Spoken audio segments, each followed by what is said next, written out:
ഞാൻ അടുത്ത ആഴ്ച ജോലിയിൽ നിന്ന് റിട്ടയർ ആവാൻ പോവാ.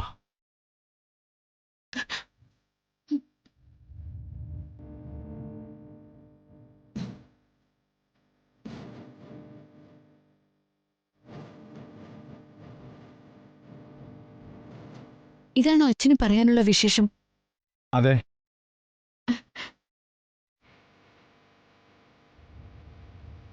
PF-ഉം മറ്റ് ആനുകൂല്യങ്ങളുമായി നല്ലൊരു തുക കിട്ടും. ആ തുക കൊണ്ട് ഞാൻ സ്വന്തമായി വാങ്ങിയ ഭൂമിയിൽ എന്റെ മനസ്സിലുള്ളൊരു സ്വപ്ന ഭവനത്തിന്റെ പണി തുടങ്ങണം. അതൊരു സന്തോഷ വാർത്തയല്ലേ മോളെ?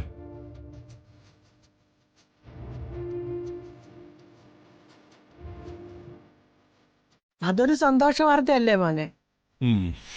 ഇനിയെങ്കിലും ഈ വാടക വീട്ടിൽ നിന്നൊന്ന് മാറി സ്വന്തമായിട്ടൊരു വീട്ടിൽ പോയി താമസിക്കാമല്ലോ. ഇനി ആരും വാടക വീട്ടിൽ നിന്ന് ഇറക്കി വിടുമെന്നൊന്നും പേടിക്കണ്ടല്ലോ. അച്ഛന് ഇതുവരെ ചുമന്നോണ്ട് നടന്നിരുന്ന ഭാരം ഒന്ന് ഇറക്കി വെക്കാൻ കഴിയുമല്ലോ. മാത്രമല്ല അച്ഛനെ അടുത്ത് കിട്ടുന്നില്ല എന്നാണല്ലോ അമ്മയുടെ പരാതി. അതങ്ങ് മാറുകയും ചെയ്യും.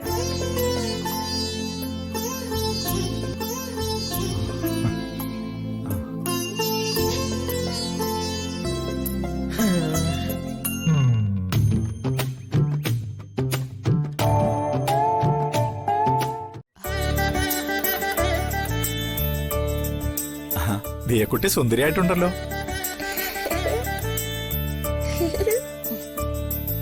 അച്ഛൻ എത്ര പേരെ കൊണ്ട് ശുപാർശ ചെയ്തിട്ടാണെന്നറിയോ അഡ്മിഷന്റെ കാര്യം ഒരു ധാരണയാക്കിയത്? എന്നിട്ടും അത് ഉറപ്പായിട്ടില്ല. അവര് കുട്ടിയെ കാണട്ടെ, ഇന്റർവ്യൂ ചെയ്യട്ടെ എന്നൊക്കെയാ പറയുന്നത്.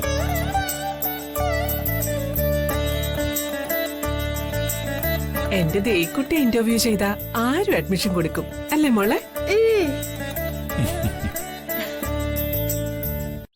ആരും കണ്ണുവെച്ച് കണ്ണുദോഷം വരാതിരിക്കാനേ മോളെ ഒഴിഞ്ഞിടണമെന്ന് മുത്തശ്ശി പറഞ്ഞു.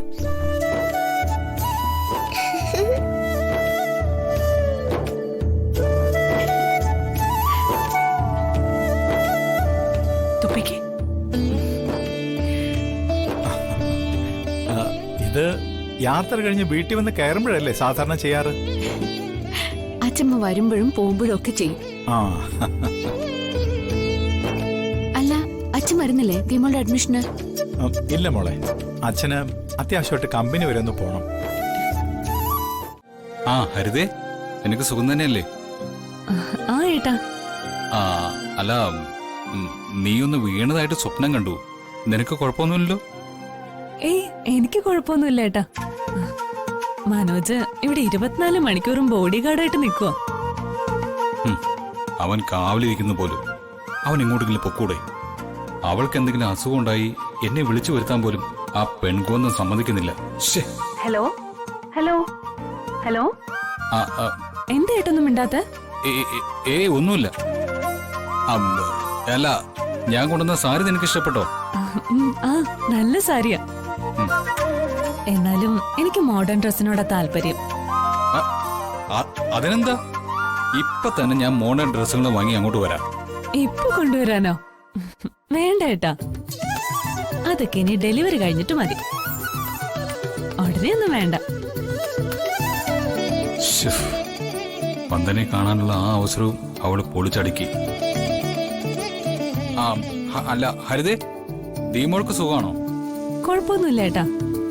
സ്കൂളിൽ ചേർക്കാൻ വേണ്ടി ദിയമോളെയും കൊണ്ട് വന്ദനിച്ച് പോയിരിക്കുവാ. സ്കൂളിലോ? ഏത് സ്കൂളിൽ ചേർക്കാനാ വന്ദന പോയത്? ദേവിമാത സെൻട്രൽ സ്കൂൾ എന്നാ പറഞ്ഞത്. ശരി, അവള് മിടിക്കുക. അവള് നന്നായിട്ട് പഠിക്കട്ടെ. എന്നാ പിന്നെ ശരി, ഞാൻ പിന്നെ വിളിച്ചോളാം. ശരി ഏട്ടാ.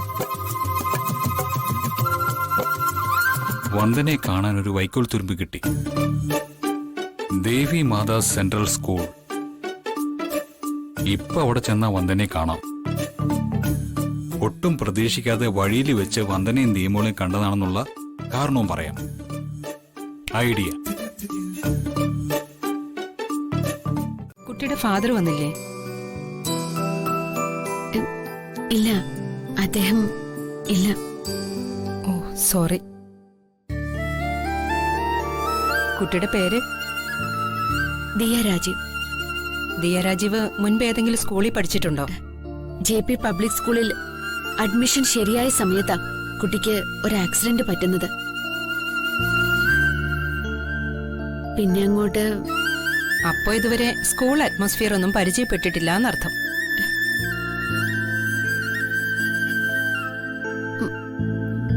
മോള് നല്ല മിടുക്കിയാണ് മാഡം. അമ്മയ്ക്ക് എന്താണ് ജോലി? ജോലിയൊന്നും ഇല്ല മാഡം. അപ്പോ income, any business or any other activities? നല്ല ഫിനാൻഷ്യൽ ബാക്ക്ഗ്രൗണ്ട് ഉള്ള പേരൻസിന്റെ കുട്ടികൾ മാത്രം ഇവിടെ പഠിക്കുന്നത്. ഇവിടെ പഠിക്കാനുള്ള ഫിനാൻഷ്യൽ കപ്പാസിറ്റി കുട്ടിക്കുണ്ടാവൂ? എന്റെ നോട്ടത്തിൽ നിങ്ങൾക്കതില്ലാന്ന് മനസ്സിലായി. അതുകൊണ്ട് അഡ്മിഷൻ തരാൻ പറ്റില്ല.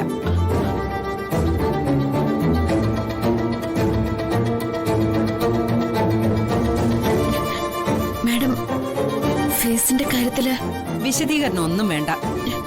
അഡ്മിഷൻ തരാൻ പറ്റില്ല. Please clear out. മാഡം, ഈ സ്കൂളിനൊരു റെപ്യൂട്ടേഷൻ ഉണ്ട്. IAS-കാരുടെയും വലിയ വലിയ ഉദ്യോഗസ്ഥരുടെയും മക്കളായി ഇവിടെ പഠിക്കുന്നത്. അവരുടെ കൂടെ ക്ലാസ്സിലിരുന്ന് പഠിക്കണമെങ്കിൽ അതിന്റേതായ യോഗ്യത നിങ്ങളുടെ കുട്ടിക്കും വേണം. വെറുതെ ഇവിടെ നിന്ന് സമയം കളയണ്ട. പോണം.